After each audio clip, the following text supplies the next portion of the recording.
Kama tunavyofahamu kwamba siku ya jana Mheshimiwa Rais aliweza kutoa maelekezo ya kuhakikisha kwamba wananchi waendelee na shughuli zao za kiuchumi kama kawaida. Lakini nitoe shukrani kwa wananchi wa mkoa wa Katavi kwamba katika kipindi chote wamekuwa katika hali ya usalama na wamefanya ushirikiano wa hali ya juu na serikali kuhakikisha kwamba mkoa huu unaendelea kuwa katika hali ya usalama.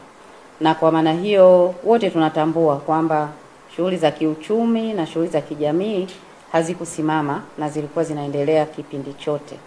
Lakini kwa leo ni msisitizo tu kwamba shughuli hizo zote ziendelee kwa sababu mkoa wetu umeendelea kuwa salama mpaka kipindi hiki.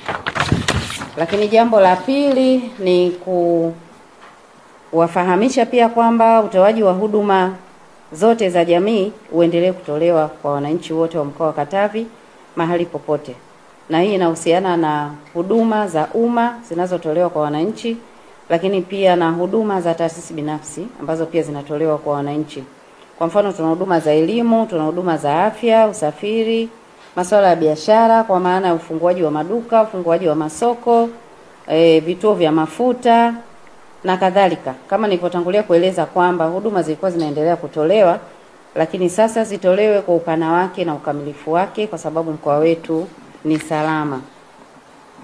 Lakini swala lingine la tatu, niendelee kuwaomba wananchi wote wa mkoa wa Katavi kuendelea kudumisha hali ya usalama na kuendelea kushirikiana na serikali pamoja na vyombo vyetu vya ulinzi na usalama kuhakikisha kwamba hali ya usalama inaendelea kuwa imara zaidi katika mkoa wetu.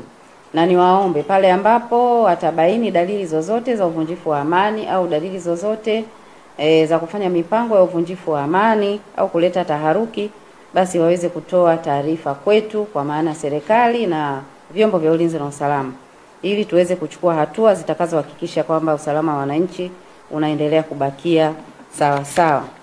Lakini nyingine ni waombe pia wananchi kuendelea kuepuka ushawishi unaohusiana na kuleta machafuko au kuvuruga amani kwa namna yoyote ile, kwa sababu jambo hilo lina athari kwa kila mtu na lina athari kubwa.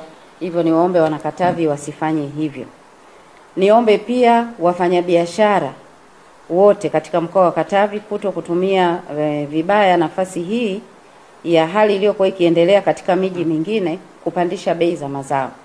Niwaombe sana bei za mazao, bidhaa mbalimbali zote ziendelee kuwa bei za kawaida, na zile bidhaa ambazo bei zake huwa zinapangwa na serikali kwa maana bei elekezi inatolewa na serikali, kwa mfano masuala ya mafuta, niwaombe sana waendelee kufanya biashara zao na kuwahudumia wananchi kwa bei ambazo zimepangwa na serikali. Lakini kwa bidhaa nyingine ambazo hazina bei elekezi ya serikali, wote tunafahamu bei za sokoni zilivyo ndani ya mkoa wetu, niwaombe kuendelea kufanya hivyo. Tumefanya tathmini ndogo mpaka sasa katika kipindi chote hatukuona ongezeko lolote la bei, lakini nazungumza hapa kwa maana kuwakumbusha kwamba waendelee kutoa huduma kwa wananchi kwa bei zilizopo sokoni, kwa bei zinazoendana na uhalisia wa maisha ya wananchi wote wa mkoa wa Katavi.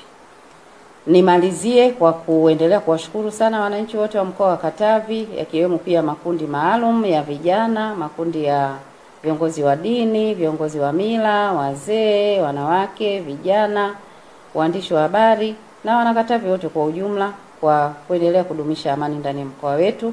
Mkoa wetu uko salama, kwa hiyo kama ilivyoelekezwa niombe kila mmoja aendelee na shughuli zake akiwa hana hofu ya aina yoyote ile.